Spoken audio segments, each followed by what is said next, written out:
558. Tatak RMN.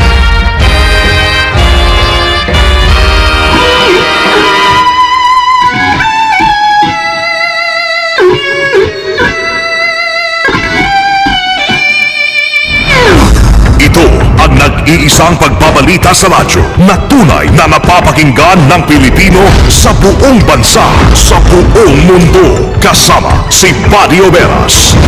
Live mula sa RMN News Center, Manila. Ito ang KBP Golden Dove Best News Program. RMN News Nationwide. Headlines. Ngayong tanghali sa RMN News Nationwide, dating Police Superintendent Cesar Mancao nakatakas mula sa NBI bago pa man may turnover sa Manila City Jail. OPAP, nilinaw na ang CPP-NPA-NDF ang umatras sa 27 taon ng peace talk sa gobyerno. Serye ng pag-atake ng rebeldeng grupo inalmahan ng gobyerno. Yung sariling proposal nila, sila rin ang nagpigil nun. Yan naman, hindi naman handa bumalik sa regular track na hindi mo alam kung saan ito pupunta. Balitang umabot na sa 137 ang mga human rights violation cases sa panahon na Administration inalmahan ng Commission on Human Rights. From the time of President Noynoy's sitting in office noong July 2010 hanggang July 2012, umabot ng 96 ang human rights violation. Yun naman sa police, 135. Sapat na supply ng bigas tiniyak ng NFA sa kabila ng nararanasang matinding init ng panahon. Tayo naman naghahanda para dun sa mga, alam mo naman, quarter of the year. Andiyan yung kalamidad, so dapat may buffer stock tayo. Balitang negosyo natin, industriya ng turismo sa Mindanao nagsimula ng lumago. At ang broadcast funeral isinagawa para sa mga biktima ng gumuhong gusali sa Bangladesh. Buong bansa sa boses ng balita. RMN News Nationwide. Sa hirap ng buhay, paano hahanap ang buhay? Basta may hanap buhay. Hanep buhay sa handicraft. Kay Mrs. Hanep buhay. Hanep buhay sa konstruksyon. Kay Mrs. Hanep buhay. Hanep buhay sa pagpabrika. Kay Mrs. Hanep buhay. Mahanep na ang buhay. Kay Mrs. Villar. Mrs. Cynthia Villar for Senator. Political advertisement paid for Cynthia Villar, Masibay Street, BFRV, Las Piñas City. Political advertisement paid by Jane Inte, Aurelio Street, BFRV, Las Piñas City. Bossing, sino pong senador nyo? Ang senador ko, bossing ang taong bayan. Ikaw yun at ako. Tayong lahat. Ang senador nyo ba? Yung senador ni Bossing? Say cheese! Escudero magbabago! Political advertisement paid for and by Cheese Escudero, Buhatan, Sorsogon City, Sorsogon. Sa hirap ng buhay, paano hahanap ang buhay? Basta may hanap buhay. Hanep buhay sa handicraft. Kay Mrs. Hanep buhay. Hanep buhay sa konstruksyon. Kay Mrs. Hanep buhay. Hanep buhay sa pagpabrika. Kay Mrs. Hanep buhay. Mahanep na ang buhay. Kay Mrs. Villar. Mrs. Cynthia Villar for Senator. Political advertisement paid for Cynthia Villar, Masibay Street, BFRV, Las Piñas City. Political advertisement paid by Jane Inte, Aurelio Street, BFRV, Las Piñas City. Ikaw ba ay handa na sa misyong bumoto sa Mayo 13? Kilala mo na ba ang mga taong nangangako ngayon ng magandang pagbabago sa buhay, sa pamilya, sa mga anak at bayan mo? Alam mo na ba kung saan presinto ka boboto? Kasama bilang na ang mga araw. 11 days na lang eleksyon na. Kaninong buhay kaya magbabago sa Mayo 13? Sa politiko o sa botante? Abangan! 2013, boboto ako! Sino-sino ang mga tatatakan mo sa balota? Ilang segundo lang yan. Kapalit ay ilang taong panunungkulan sa bayan o ilang taong pagsasamantala sa kapangyarihan. Por favor, iboto ang tamang tao. Tamang tao. Buong bansa sa boses ng balita. RMN News Nationwide. Mabuhay Pilipinas, tanghali po ng Huwebes, May 2, 2013. Itong Numero 1 pa rin, RMN News Nationwide. Ako si Buddy Oberas. At ako naman si Wang De La Peña. Tayo po'y live sa DYHP 612 RMN Cebu, DXPR 603 RMN Pagadian, DYRR 792 RMN Ormoc, at DXRC 900 RMN Zamboanga. Live din tayo mga kasama international by www.rmnnews.com at WRMN New York, USA. At sa lahat po natin mga number 1 AM station sa buong bayan. Mga kasama, kinumpirma ngayon ni Justice Secretary Laila De Lima na nakatakas si dating Police Superintendent Cesar Mancao. Siya po yung testigo sa Desir Corbito double murder case. Yan ang inihayag ni De Lima matapos na personal na nakausap sa telepono si Mancao. Ayon kay De Lima, aminado si Mancao na tumakas siya sa compound ng National Bureau of Investigation dahil nanganganib di umano ang kanyang buhay. Natakdasa ng i-turnover ng NBI si Mancao sa Manila City Jail ngayong araw dahil na rin sa kautusan ng korte. Una nang naghain si Mancao ng motion sa Manila RTC kung saan hiniling nito na wag siyang isama sa iba pang kapwa-akusado sa pagpaslang sa publicist na si Salvador Bobby Dacer at driver to si Manuel Corbito dahil sa nangangalib ang kanyang buhay. Agad naman humingi ng tawad si Mancao kay De Lima sa pagtakas niya. Ang NBI pa rin nagkasanahon ng manhunt operation laban kay Mancao. Kasama naman natin sa Balita Live, Angel Ronquillo. RMN Report. Ipinabutos na nga ni NBI Director Renato Rojas ang pagsasagawa ng manhunt operation upang mahanap si Cesar Mancao, ang star witness sa Desir Corbito double murder case. Nabatid na 1:12 kaninang madaling araw na makatakas si Mancao sa NBI Detention Facility. Sa inisyal investigasyon, sinabi ni De Lima na lumalabas ang pagtakas kay Mancao ay dahil sa ayaw nitong mailipas sa City Jail. Nitong Martes kasi ay may ilabas sa kautusan ng Manila RTC na nag-aatas sa NBI na turn over sa City Jail si Mancao ngayong araw at siya ililipat ngayon sa ibang kulungan. Ayon pa sa kalihim, 2 NBI guard ang hinihinalang tumulong upang makatakas itong si Mancao. Ayon pa sa kalihim, nakausap niya sa telepono si Mancao kung saan paulit-ulit itong humingi ng tawad dahil sa ginawang pagtakas. Nagawa lamang umano ito dahil natakot siya sa kanyang seguridad dahil papatayin umano siya sa oras na siya ay mailipas sa Manila City Jail. Humingi rin ito ng ilang araw para pag-isipan kung susuko sa motoridad, pero ayon kay De Lima, hanggang ngayon araw lang ang binigay niyang taning kay Mancao para sumuko at lumutang. Kasama mo sa lungsod ng Maynila, Angel Ronquillo, Tatak, RMN. Radyo mo Nationwide. Ang PNP ay naipag-ugnay na rin sa NBI kaugnay sa pagtakas ni Mancao. Kasama natin sa Balita Live, Rhea Mamogay. RMN Report. Opisyal na makikipag-ugnayan ng Philippine National Police sa National Bureau of Investigation ay titugnay nga sa pagkakatakas ni dating Superintendent Cesar Mancao sa custody ng NBI. Ayon kay PNP spokesman Chief Superintendent Generoso Servo Jr., pipilitin nilang makipag-ugnayan sa NBI upang makaplano kung paano hahanapin ang nawala o tumakas na dating police officer. Pero sa ngayon hindi pa umano nakakatanggap ng opisyal na report mula sa DOJ ang PNP sa kung anong hakbang ang kanilang gagawin sa incidenting ito. Dagdag pa na Servo na kung kinakailangan bumuo sila ng tracker team para matugi si Mancao, ay gagawin umano ito ng PNP. Magugultang si Mancao ay isa sa naiugnay sa pagpatay sa PR man na si Salvador Bobby Dacer at driver nitong si Emmanuel Corbito. Kasama mo sa Campo Crame, Rhea Mamogay, Tatak, RMN. Radyo mo Nationwide. Tuluyan nang bumagsak ang 27 taong peace talks ng CPP, NPA, NDF at ng gobyerno. Sa interview ng RMN kay Presidential Advisor on the Peace Process, Secretary Teresita Ding Deles, sinabi nitong ang CPP, NPA, NDF ang umatras sa usapang pangkapayapaan at hindi ang gobyerno ng Pilipinas. Ayon pa kay Deles, nangyari ang pagbasura ng mga rebelde sa peace negotiation noong Pebrero habang nasa kasagsagan sila ng pag-uusap sa Norway at the Netherlands na tumatayong third-party facilitator. Anya, hindi nagkasundo ang dalawang panig sa regular at special track ng peace talks.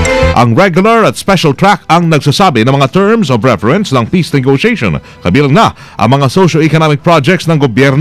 Inalmahan din ng gobyerno ang patuloy na pag-atake ng mga rebelde sa mga sibilyan at kawal ng pamahalaan, gayong may umiiral namang peace negotiation. Yung sariling proposal nila, sila rin ang nagpigil nun. Kaya hindi naman handa bumalik sa regular track na hindi mo alam kung saan ito pupunta. Sa regular track, ayaw namin kung hindi ito babaguhin kung paano ba ito mangyayari dahil ayaw namin ng pag-uusap na wala kang makitang pupuntahan, yung mga pagtitira sa mga sibilyan, yung paggugulo dito sa eleksyon ngayon. Bukas naman ang pamahalaan na muling buksan ang peace negotiation pero ito ay sa ilalim ng bagong peace talk approach na kanilang ilalatag. Sinasabi nga ho ng gobyerno, we are always ready to go back to the table under a new approach. At kaya nga ho, ang panel natin ngayon ay naglilibot ng bansa. Kinakikiusap sa mga civil society, doon sa mga communities. Ano ba ang tingin nyo? Sa panig naman ng CPP-NPA-NDF, itinuro ni Founding Chairman Jose Maria Siso ng gobyerno na nagtraidor sa negosasyon matapos na hindi pa kawalan yung mga political prisoners. Gaya na rin ang kawalan ng malinaw na socio-economic plans. Inayawan din ng mga rebelde ang matatag na posisyon ng mga kapitalista sa bansa kumpara sa mga maliliit na mga negosyante at mga mamamayan. Localized talk sa rebelding grupo, suportado po na isang senador. Kasama natin sa Balita Live, Grace Mariano. RMN Report. Hindi pa rin nawawala ng pag-asa si Senator Chufisto Gingon muling uusad ang usapang pangkapayapaan sa pagitan ng pamahalaan at Communist Party of the Philippines, New People's Army, National Democratic Front o CPP-NPA-NDF. Ito ay kasunod ng mga panukalang idaan na lamang sa local level ang pakikipag-usap sa makakaliwang grupo makaraang bumagsak na nga ang peace talk sa mga leader nito dahil sa dami ng kanilang inilatag na kondisyon.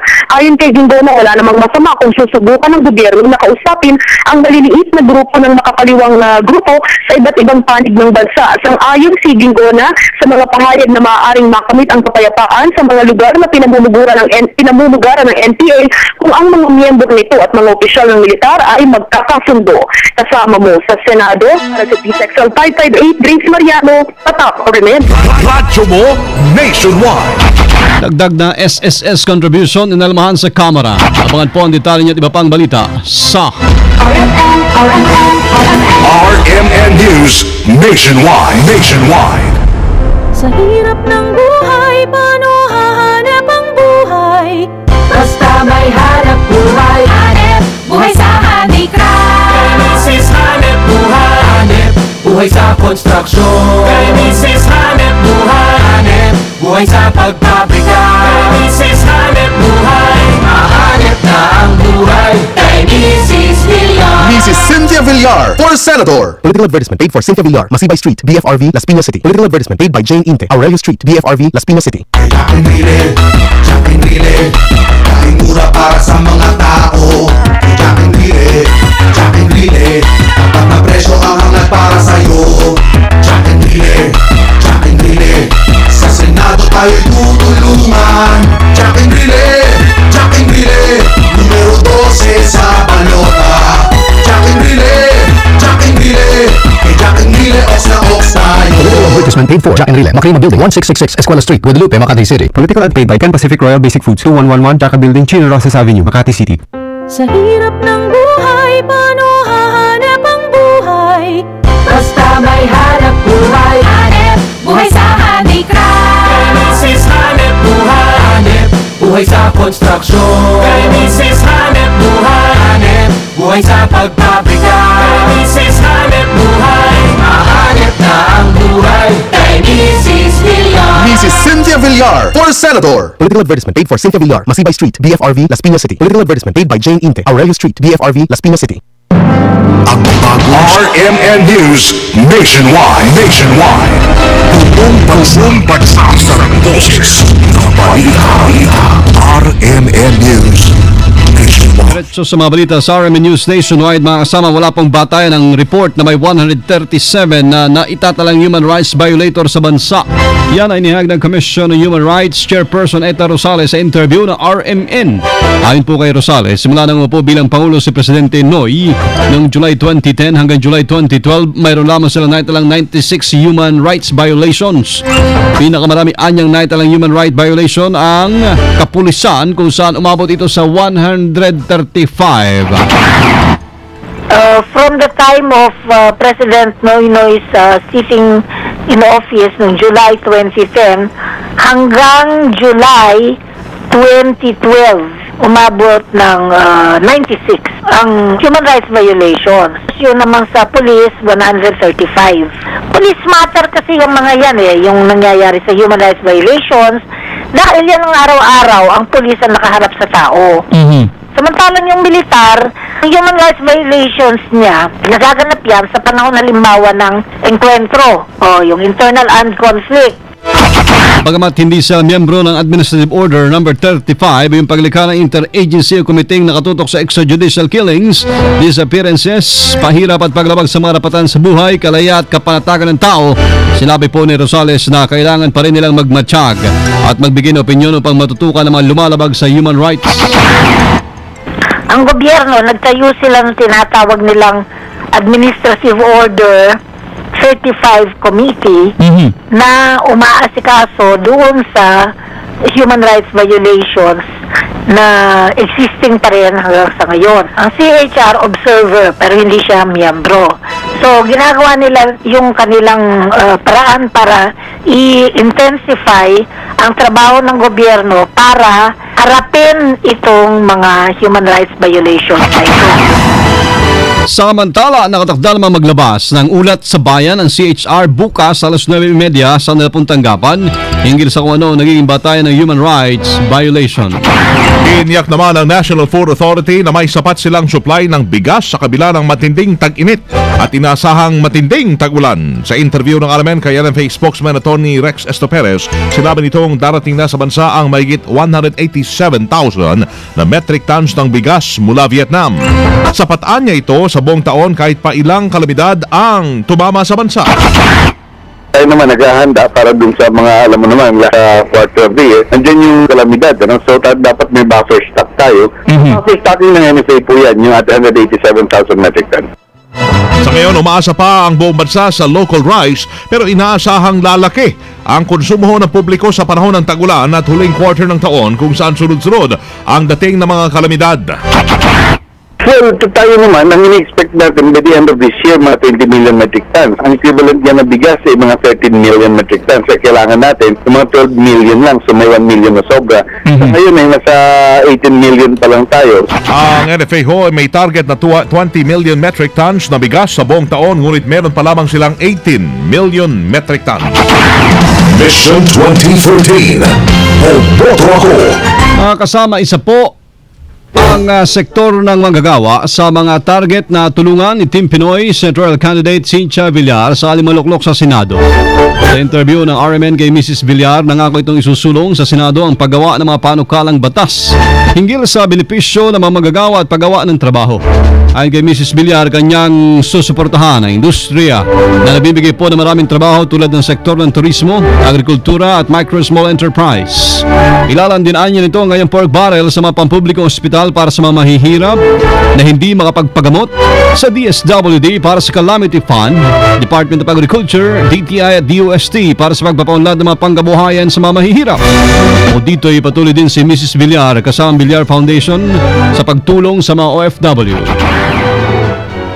Pinangako namin na yun naman ay tutulungan namin sa kanila. Siyempre, ang gusto nila ay yung mga job creation para makapagbigay ng mas maraming hanap buhay sa kanilang mga miyembro at yung pagbibigay ng mas magandang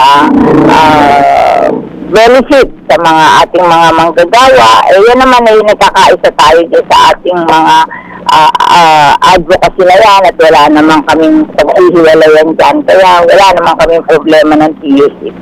Opo, yung job creation po kasi sa Pilipinas, yan po yung challenging sa part po ng mga kayo po na maaaring maging senador. Number 5 kayo, baka senador na nga po kayo. Ilang araw na lang, senador na po kayo. Ang tanong po namin dito, madam, paano ho ba ninyo ipapalusot ito kung batas din lang ang gagawin? Ang dami na po nating batas sa job creation Ano ho ba ang gagawin ninyo para maisa katuparan? Hindi lang yung TUCP ang makikinabang, kung hindi taong bayan sa tinatawag ninyong hanip buhay, hanip trabaho. Siyempre, susuportahan natin yung ating mga industries na nakakapagbigay ng maraming trabaho katulad ng manufacturing. Importante yan kasi labor intensive yan. Yung mga BPO natin, labor intensive din yan. Yung business processing organization, yung ating mga tourism kasi medyo namomoda ngayon yung magtrabaho sa hotel, magtrabaho na tour guide, yung maraming tourist-related na mga gawain. Tapos syempre yung agriculture natin, dapat natin tulungan kasi napakarami din nating mga magsasaka at mangingisda. Plus yung mga lugar na malalayo na hindi naman tatayuan ng mga malalaking kumpanya, i-develop natin yung ating mga small and medium enterprises plus yung micro enterprises para makatulong. At syempre, mag-build tayo ng livelihood project para sa ating mga kababayan na walang pagkakataon na makapasok sa formal organization. Opo. Sa mga iba-ibang community. Does this mean dito po nyo ilalagak ang inyo pong makukuhang pork barrel just in case? In fact, hindi na po just in case ito. In the pocket na po ata na mananalo kayo, madam. Oo, yung tinanong din sa akin kung saan kumabalak ilagay ang pork barrel, unang-una sa mga DOH-operated hospital para yung ating mga mahihirap na hindi makapagpagamot, mabigyan natin ng sulat para din sila magpaggamot. Ilalagay din natin sa mga balidi para yung mga nagkaka-calamity, mabigyan natin ng relief.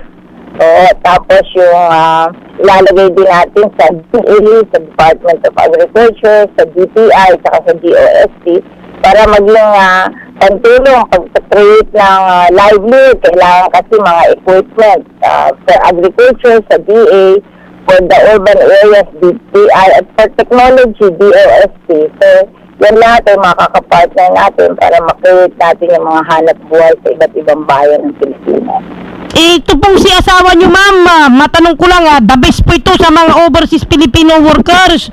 Dami nang pinauwi na mga nagpuproblema. Paano po ninyo parang gagayahin kasi madami rin ng mga namumblema natin mga kababayan, especially dyan sa Jeddah. Kayo po, ma'am, paano po ninyo matutugunan yung mga problema rin ng mga OFWs? Sundan din po ba si Mister?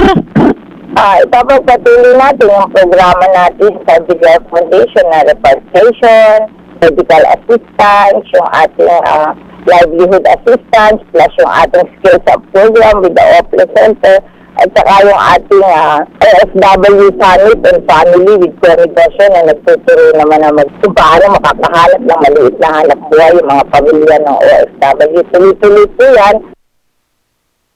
Mga kasama yan po si Mrs. Cynthia Villar sa interview ng RMN. Mission 2013. Boboto ako. Dagdag na contribution sa SSS inalmahan sa Kamara. Kasama natin sa Balita Live con Debata. RMN Report. Umalmang ilang kongresista sa pagtataas ng kontribusyon ng mga empleyado sa Social Security System o SSS. Dito ni Bayan Muna Party List Representative Nery Colmenares na tapos ng araw ng mga manggagawa ay naiwan naman sa kanila ang regalo na pamahalaan na dagdag na kaltas sa sweldo dahil itinaas sa 11% sa dating 10.4% ang SSS contribution. Pinatutunayan lamang anya na walang puso ang Pangulo sa mga manggagawang Pilipino na umaasa na mayroong tulong na may bibigay ang gobyerno sa kanila. Inireklamo pa ng kongresista na hindi man lamang makaramdam ng kaluwagan ang mga manggagawa dahil walang aumento sa sahod, tax exemption at security of tenure law. Iginit ito na may dagdag sa kontribusyon ngunit ang pension sa SSS na matagal na nilang ipinanukala na taasan ay nakabimbing pa rin sa Kongreso. Batayan niya sa ginawa nilang pag-aaral, may sapat naman na pondo ang SSS na itaas ang pension na hindi dinadagdagan ang kontribusyon dito. Kasama mo mula sa Kamara, Conde Bapak, Tatak RMN. Radyo mo nationwide. Mga kasama, 4 na flights patungong Katiklan kansilado dahil sa depektibong eroplano. Kasama natin sa Balita Live, Joyce Adra. RMN Report. 4 na flights ng Cebu Pacific patungong Boracay at pabalik ng Maynila ang kanselado ngayong araw dahil sa mechanical problem. Ang depektibong fuselage ng eroplano ang dahilan ng kanselasyon ng flights. Ang naturang 70-seater na eroplanong Cebu Pacific ay may 2 biyahe sa umaga at 2 biyahe sa hapon patungong Katiklan at pabalik ng Maynila. Tiniyak naman ng naturang airline na kanilang ipaprioridad sa susunod na flights ang mga naapektuhang pasahero. Kasama mo sa NAIA, Joyce Adra, RMN. Radyo mo nationwide. Si Pinoy ay hindi magpapahinga sa pangangampanya kahit masama ang pakiramdam. Atin sa Balita Live si Deo de Guzman. RMN Report. Walang balak magpahinga si Pangulong Noynoy Aquino sa pangangampanya kahit pa masama ang pakiramdam nito simula pa noong nakaraang linggo matapos ang sunod-sunod na campaign rallies na dinaluhan sa Mindanao. Puro na kasing sinabi ni Pangulo Aquino na hindi dapat mag-relax, lalo pat papalapit na ang halalan. Ayon kay Pangulo Aquino, mismong si Health Secretary Enrique Ona na ang nag-abisa sa kanya na magpahinga, pero pabiruan niya niyang sagot ay sa 2016 pa siya makapagpapahinga. Ngayon ay nasa Pangasinan ng Pangulo para dulahan ang 3 official event nito, kung saan 2 dito ay campaign rallies kasama ang ilang miyembro ng Team Pinoy. Bukas naman ay tutuloy ang Pangulo sa Camarines Sur sa kabila ng sipon at ubo na dinaranas nito. Kasama mo sa Palasyo ng Malacanang para sa DZXL 558, Deo de Guzman, Tatak RMN. Radyo mo nationwide. Na ipag-uusap na po mga Department of Foreign Affairs sa gobyerno ng Kingdom of Saudi Arabia para sa mas mabilis sa pagpapawi ng mga Pinoy na naninirahan ngayon sa kinikilalang Tent City sa Jeddah. Kabilang sinapila ng DFA ang pagpayag ng KSA na makauwi po yung mga magagawang Pinoy nang walang approval mula sa nilang mga dating amo. Sa batas ng KSA, hindi maaaring umuwi ng Pilipinas sa isang OFW na walang no objection certificate at exit visa. Inaasikaso pa natin yan at kinakausap natin yung Saudi Arabian government tungkol sa mga waiver ng mga requirements para mapabilis yung repatriation ng ating mga kababayan. Si DFA spokesperson ASEC Raul Hernandez.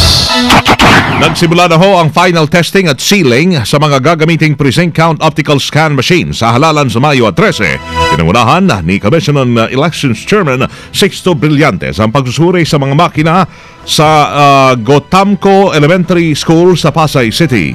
21 PICOS machines ang inilagay sa mga presinto sa mababang paaralan. Sa ilalim ng final testing, papasukan ng 10 balota ang bawat makina at kukunin ang resultang lalabas dito. Kailangan magtugma ng bilang ng PICOS sa mano-manong pagbilang sa mga boto. Matapos ito, iseselyuhan na ang PICOS machine at muli namang gagamitin sa araw ng eleksyon. Sa kanila magkaroon ng problema, papalitan ang makina sa presinto. Kasabay ng pag-deliver ng 21 PICOS machine sa Gotamco, inihatid na rin ng Air 21 ang 50,000 makina sa Luzon at Mindanao. Sa ngayon ay 90% na ng mga makina ang na-deliver sa Metro Manila, habang 98% naman ang sa Mindanao. RMN News Mga kasama, pinagmalay po ng Department of Tourism na nagsisimula na lumago ang industriya ng turismo sa Mindanao. Sa interview ng RMN kay DOT ASEC Bong Benson, baba na ang airfare, pamasahe po sa aeroplano, kung saan ay mas madali lang pumunta sa iba't ibang lugar sa Mindanao. Well, ang nakita po natin sa pagpasok ng mga iba-ibang mga Philippine carriers, bumaba na po yung airfare. Mas madali na pong pumunta ngayon ng Mindanao, dyan sa Davao, sa General Santos, sa Cotabato, dyan sa Cebu, Endy Oro, Zamboanga, at yung iba pang mga secondary destination. Then ito ay patuloy na tinutukan ng DOT ang pagkaroon ng international flights sa mga paliparan sa Mindanao para sa tuloy-tuloy na paglago ng tourism. Samantala, nagbigay ng tip si Benson sa manais magbakasyon sa mga tourist spots sa Mindanao para makatipid sa pamasahe. Ang suggestion po namin, kasi free market economy ito, nagdidikta po ng mga presyo yung mga private companies. Tama po yan. Ang masasuggest po namin ganito, doon po sa mga nagbabalak na lumipad ng Mindanao, mag-book po kayo in advance, kasi pag advance ang booking ninyo, kadalasan po yung napakalaking diskwento ang ibibigay sa inyo. Yung 4,000 na binabanggit ninyo, baka maibigay sa atin ng mga 1,500 lang yan, 1,700. So abangan lang po natin yung mga offers na binibigay. RMN News Abroad. Sa Bangladesh, isang mass funeral ang naisagawa para sa mga biktima ng pagguho ng isang 8 palapag na gusali sa Savar noong isang linggo. Tiyatay nasa 34 na bangkay ang inilibing, kung saan tiyatay mahigit 400 ang bilang ng mga nasawi sa aksidente o insidente. Ayon sa mga otoridad, umabot naman sa halos 1,000 ang nasugatan sa naturang pagguho. Nakipagdalamhati naman sa mass funeral ang daang-daang residente sa lugar kung saan nagsagawa pa ng tradisyonal na Muslim prayer ang mga kalalakihan. Naglaan pa na maraming hukay ang mga otoridad para paglibingan ng mga mare-recover pang bangkay. Live na live, mga kasama mula sa RMN News Center, Makati City, Metro, Manila, Philippines. Hindi pong muling narinig ang numero 1 ng RMN News Nationwide, Webes ng tanghali, May 2, 2013. Mga taga Butuan, sila Jenny Campos at Sassy Babaran dyan na sa RMN News Diretso Balitang Butuan. Sa numero 1, DXBC 693. Panoorin po ang naging pagbabalita namin ngayong alas 12 ng tanghali. Sa YouTube, i-type lamang ang RMN News Nationwide. Kasama niyo sa serbisyo publiko, ako si Buddy Oberas. At Weng de la Peña. Dito pa rin makasama sa tahanan na may pinakamaraming number 1 sa 2013, pinakamaraming himpilan sa 2013. RMN, radyo mo nationwide. 60 years ng maasahang public service nationwide. Ang pinakamalaking mga balita abot sa bawat Pilipino sa atman sa bansa. RMN News Nationwide. Alas 12:31. Isang mensahe